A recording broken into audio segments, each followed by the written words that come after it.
کی حمد اور نبی کریم صلی اللہ تعالی علیہ وسلم کی رسالت کا ذکر کیا، اور اس کے بعد مسلمانوں کو خطاب کرتے ہوئے ارشاد فرمایا الا ان اولیاء اللہ لا خوف علیہم ولا هم یحزنون، جو اللہ کے بندے ہیں ان کو کوئی خوف نہیں ہوتا اور وہ کسی غم میں مبتلا نہیں ہوتے۔ اس کے بعد امام حج نے اللہ کی توحید کو اپنانے اور تقوی کی کیفیت کو دل میں پیدا کرنے کی تلقین کی،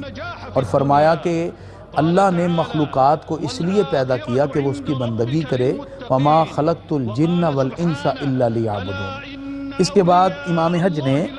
اپنے خطبہ میں مخلوقات کے کچھ تفردات ذکر کیے اور فرمایا اے لوگو، اے مسلمانوں، تمہارا رب وسعت والا ہے،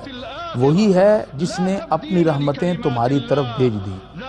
امام حج نے خاص طور پر اپنی گفتگو کے آغاز میں یہ کہا کہ دیکھو کہ اللہ کے مظاہر کیا ہیں اور